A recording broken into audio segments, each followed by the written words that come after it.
One start.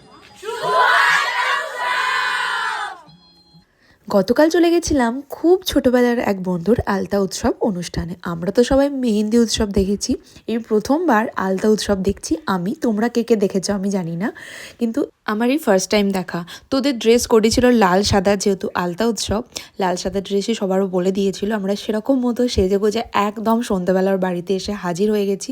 ও তো তখন সাজছিল, আর এখন দেখো ওর জায়গায় বসে পড়েছে, এবার ফটোশ্যুট চলছে, তারপরে আসল অনুষ্ঠান শুরু হবে। আর সবাইকে কিন্তু লাল সাদা শাড়িতে বেশ ভালো লাগছিল, বেশ একটা অন্যরকম বাঙালি টাচ ছিল। যার বিয়ে হচ্ছে তার নাম সঙ্গীতা, আর ও আমাদের নাচের ফ্রেন্ড ছিল, মানে একসাথে আমরা ছোটোবেলায় নাচ শিখতাম। একই ক্লাস ছিল না, কিন্তু নাচ শিখতাম একসাথে। দাঁড়া, ওর সাথে একটা ভালো করে আগে ছবি তুলে নিই। আর ওকে কিন্তু ভীষণ সুন্দর লাগছিল, আর খুব ইউনিক সেজেছিল আজকের দিনটাতে।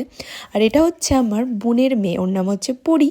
আর পরির মতোই দেখতে, আর দুটো ঝুঁটি বেঁধে এসেছে এখানে। আর এসে তো খুব কান্নাকাটি করছিল, কিন্তু নাচ গান দেখে ও একটু নাচছিল। আর এখানে দেখো আলতা অনুষ্ঠান শুরু হয়ে গেছে। আর পরিও কিন্তু সবার সাথে তাল মিলিয়ে লাল সাদা ড্রেস পরে আসতে কিন্তু একদম ভোলেনি। ভীষণ সুন্দর দেখতে লাগছিল। আর দেখো ও হাসছে, ওর হাসছে দেখে ওর মায়েরও একটু শান্তি, কারণ আশা থেকেই কান্না শুরু করে দিয়েছিল।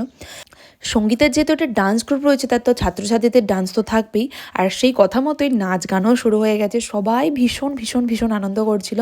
আর সামনে রয়েছে ওর বোন, ওর ছাত্রী সবাই। আমরা ভিডিও বানাচ্ছিলাম আর শেষে একটুখানি নাচও করেছিলাম। আর দেখো ওখানে কোনেও কিন্তু বেশ খুশি, আর সবাই ভীষণ আনন্দ করে নাচছিল, কারণ এই দিনটার জন্য অনেক দিন ধরে অপেক্ষা চলছিল কবে এই দিনটা আসে।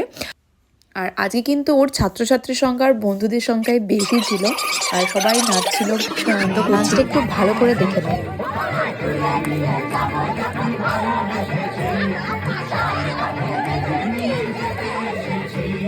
তারপর তো হয়ে গেল একটা সুন্দর কেক কাটিং করেও নিজেই খেতে ব্যস্ত। তো বেশ সবাইকে ভালো লাগছে, তোমরা এই ফ্রেমটা দেখে বুঝতে পারছো। এখানে সবাই নাচ, মানে যারা এতদিন ধরে ওর জন্য নাচটা তুলেছিল সবই সেদিনকে প্রেজেন্ট হচ্ছিল আর কি, বেশ ভালো দেখতে লাগছিল। তারপর আমরা রাতের খাবারটা খেয়ে নিয়েছিলাম। এটা হচ্ছে আমার ননদ আর গবলু এসেছিলো কিন্তু। আর ও হচ্ছে সঙ্গীতার বন্ধু, মানে একই ক্লাসে পড়েছে। আর এখানে রয়েছে পরি, আর আমার বোন রয়েছে। পরিও বেশ লুচি খাচ্ছিল, ওর বেশ খেতে ভালো লাগছিল, ওটাই ও হ্যাঁ হ্যাঁ করছিল আর কি। দেখো এখানে লুচি খেয়ে নিচ্ছে। তারপরে খাবার শেষ আরেকটু অনুষ্ঠান দেখলাম, সঙ্গীতাকে টাটা করে চলে এলাম বাড়ি।